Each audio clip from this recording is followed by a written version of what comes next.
जिस प्रकार से गायत्री मंत्र ठीक से जप करने के लिए सफल सफल होने के लिए उसमें व्यक्ति को सतोगुण चाहिए, उसी प्रकार से भगवान की लीलाओं को समझने के लिए भागवतम को अगर समझना है तो अपने आप को सतोगुण में रखना पड़ेगा। भागवतम जो है शुद्ध सत्व में है, सतोगुण से भी ऊपर। तो शुद्ध सत्व में जो है उसको केवल हम कैसे भी जीवनचर्या रखेंगे, हम भागवत पढ़ेंगे लेकिन जीवनचर्या हमारी जो है उसके विरुद्ध रहेगी तो भागवतम नहीं समझ में आएगा। भागवतम को समझना है तो भागवतम को जीवन में लागू करना पड़ेगा। जिन अपने दिनचर्या या जीवनचर्या को भागवत के अनुसार डालना होगा, सतोगुण में स्थित होना होगा, तब जाके भगवान के नाम रूप गुण लीलाएं लीलाएं जो है, इसलिए बड़ा इंपॉर्टेंट है, इसलिए डिसिप्लिन बहुत जरूरी है लाइफ में। इसलिए डिसिप्लिन, जब हमने 3D प्रिंसिपल की चर्चा की थी तो डिसिप्लिन को फर्स्ट बताया था, क्योंकि जब तक हम डिसिप्लिन में नहीं रहेंगे हम सतोगुण में रह ही नहीं सकते। हो सकता है कि आप भगवान के नाम प्रेमी हो लेकिन कब अगले दिन जो है काम प्रेमी बन जाओ कोई नहीं बोल सकता। हो सकता है आज आप 64 माला करने की इच्छा कर रही हो, कल आपका मन कुछ और बोलेगा, क्योंकि ये जो है ये रजोगुण के प्रभाव के कारण होता है। सतोगुण में रहना चाहिए। सतोगुण में रहने से फायदा क्या है? समय पे खाना, समय पे सोना, हर काम समय पे करना। जितना सतोगुण बढ़ेगा उतना जो है सत्वगुण के विकास से हम चीजों को सही रूप में समझ पाएंगे, उतना ही और जितना सतोगुण होगा भागवतम को अप्रिशिएट कर पाएंगे। तो भागवतम ऐसा नहीं कि केवल पढ़ना है, इसको जीवन में लागू करना चाहिए। अपने जीवन को वैसे ही डालना पड़ेगा तब भागवत अच्छे से समझ में आएगा। अगर जीवन में लागू नहीं करेंगे तो वो केवल कोरा ज्ञान रहेगा, उससे कोई ज्यादा चेंज नहीं होने वाला। हाँ। तो इसलिए जो भी हम श्रवण करते हैं, पठन करते हैं, इसको लागू करना चाहिए, इस दृष्टि से पढ़ना चाहिए, इस दृष्टि से श्रवण करना चाहिए, इसको जीवन में लागू कर पाए। कई बार पूछा जाता है प्रभु जी इतना पढ़ रहे हैं कुछ फर्क ही नहीं पड़ रहा, क्योंकि हम ठीक से पढ़ ही नहीं रहे, ठीक से सुनते ही नहीं है। सुनने का अर्थ केवल, ज्यादातर लोग तो सुनते ही, सुनने के भी 4 स्टेप है, ये हमने कई बार बताया है। पहला होता है कान से श्रवण करना, दूसरा है मनन करना, तीसरा है निधि ध्यासन, चौथा है वंदना। ज्यादातर लोग पहले स्टेप में ही नहीं कर पाते। जैसे अभी देखिए बहुत सारे डिवोटीज का वीडियो ऑफ है, सबसे बेस्ट आगे आएगा, सबसे बेस्ट बताया गया केवल आप भागवत सुनो और कुछ मत करो। भागवत सुनना अपने आप में एक सेवा है, भागवत श्रवण अपने आप में भक्ति का एक अंग है। भागवत श्रवण करके परीक्षित महाराज ने 7 दिन के अंदर भगवान को प्राप्त कर लिया। सोचिए कितना पावरफुल है श्रवण, और हम इसको कैसे लेते हैं। श्रवण करते करते कितनी बार हम बता चुके हैं, लेकिन अब तो असर ही नहीं होता। सबसे बेस्ट है कि भागवत श्रवण करते समय केवल भागवत श्रवण करे, कुछ दूसरा काम नहीं होना चाहिए, द बेस्ट। तभी वो भागवत श्रवण अंदर जाके असर करेगा। वरना सुनते रहते हैं, साथ में सब्जी बना रहे हैं, रोटी बना रहे हैं, दूसरे टीवी देख रहे हैं, दूसरे काम कर रहे हैं, कितनी बार बताया जाए कुछ असर ही नहीं हो रहा। क्यों नहीं हो रहा? फॉलो ही नहीं करते लोग, और होगा भी नहीं। बहु जन्मे करे कोई श्रवण कीर्तन, कितना भी रगड़ लो और एक दिन हम नास्तिक बन के छोड़ दो भैया, कुछ असर नहीं हो रहा। इसमें गलती किसका है? प्रोसेस का गलती है। आपने इंस्ट्रक्शंस को ठीक से समझा ही नहीं। कुछ होता ही नहीं प्रभु जी भक्ति से। कैसे होगा? आप ठीक से कर रहे हो क्या? प्रोसेस को दोष देने से कुछ नहीं होता। नाम जप करना है, केवल नाम जप करना है, और कोई पैरेलल एक्टिविटी नहीं करनी है।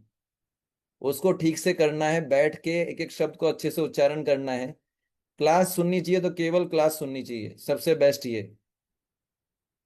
उसका भी विधि बताया गया है, आगे आएगा, कि प्रॉपरली जो है नोट्स बनाने चाहिए, है ना, ठीक से। तो वो ज्यादातर लोग पहले लेवल को ही पार नहीं कर पाते, श्रवण कान से ही नहीं कर पाते ठीक से।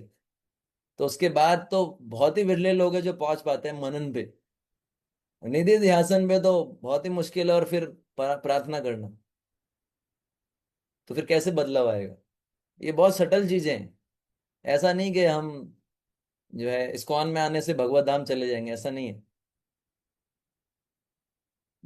भक्ति का रास्ता जो है बहुत ही जो है केयरफुल रह के चलना पड़ता है। तो इसलिए हम देखते हैं, ये क्वेश्चन पूछा जाता है कि प्रभु जी इतना साल हो गया सुनते हुए, कुछ असर ही नहीं हो रहा है। अरे आपने सुना क्या ठीक से? एक बार भी ठीक से सुनोगे, गारंटी है, एक हरि नाम ठीक से सुनो, आपको स्फूर्ति का अनुभव ना हो। एक एक बार कथा ठीक से सुनो, अगर आपको एनर्जी ना आए ठीक से।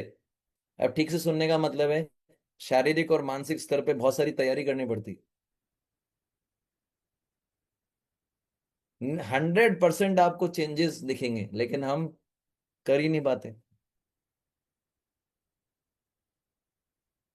तो इसलिए जो है ये, इसलिए प्रभुपाद जी बोलते थे, process is easy but application is difficult. भक्ति का प्रोसेस बहुत आसान है, करना क्या है, जब करना है, क्लास सुनना है, बहुत कठिन है क्या? क्या आपको ऊपर उल्टा जो है सारी फैसिलिटी एसी चला दिया जाता है, सुनो आप, बहुत कठिन है। ये नहीं बोला जा रहा कि आप जाओ हिमालय पे, हिमालय पे जाने के लिए बोल दिया जाता फिर। पर process is easy but application is difficult. क्योंकि हम बहुत सारी जो है समस्याएं हैं, हम नियमित नहीं रह पाते। एक दिन आएंगे मंगल आरती में और 10 दिन गायब। एक दिन वीडियो ऑन करके श्रवण करेंगे और फिर वही आदतें, आदतें खराब है, इतनी गहरी गंदी आदतें पड़ी हुई है। बहुत ही कठिन है इनसे बाहर निकलना, इतना आसान नहीं। और फिर जो कोई सुधारना चाहता है, सुनते ही नहीं हम। मन मर्जी करना है, तो मन मर्जी करना है तो वही मिलेगा जो मिलता है। कुछ बदलाव नहीं होगा। अगर होगा तो बहुत स्लो होगा। और अगर आप तब तक सरवाइव कर लिए तो बहुत अच्छी बात है, वरना आप खुद ही बोलोगे कुछ नहीं होता भैया, भक्ति भक्ति से छोड़ो, दूसरी चीज दूसरी जगह चलते हैं। ठीक से करना पड़ेगा, कहने का अर्थ है हर चीज को ठीक से करना पड़ेगा। One thing at one time. Don't do multitasking. Chanting करते समय केवल जप कीजिए, कुछ और काम मत कीजिए। श्रवण करते समय केवल श्रवण कीजिए, अच्छे से कॉपी में नोट्स बनाइए, ध्यान से, डिस्टर्ब मत होने दीजिए। ऐसी जगह जाइए जहां कोई डिस्टर्ब ना करे, फोन ऑफ कर लीजिए। पठन करते समय आप भगवान के साथ बैठे हैं, पठन करते समय ऐसा भाव है, तो कितना सीरियसली करना चाहिए।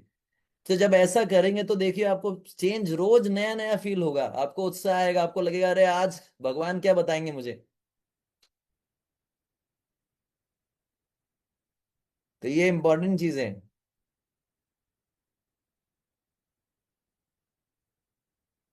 तो ये जो है प्रोसेस सिंपल है, बट एप्लीकेशन डिफिकल्ट है। रोज रोज रोज रोज रोज रोज वही चीज करना। प्रभु जी उसमें कुछ टेस्ट ही नहीं आ रहा है, सब रोज वही है, कैसे टेस्ट नहीं आएगा? टेस्ट आप ठीक से करो, टेस्ट आएगा। आता है, आता है मुझे टेस्ट, आपको भी आएगा, भगवान की कृपा से। और अपन अपने को प्रयास करना पड़ता है, प्रयास करना पड़ेगा, और फिर भगवान कृपा करेंगे तो टेस्ट आएगा। मैं अपना बड़ाई करने के लिए नहीं बोला था, मैं इसलिए बोला था कि होपलेस नहीं हो डिवोटीज, होता है टेस्ट, आता है टेस्ट। आप करके देखिए, आपको आएगा।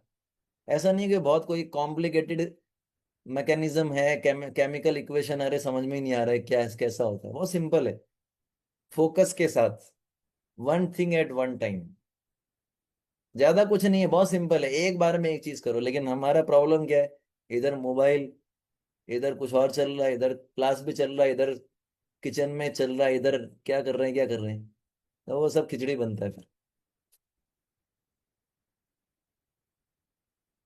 तो इसलिए जो है इसमें ये ऐसा समझना है।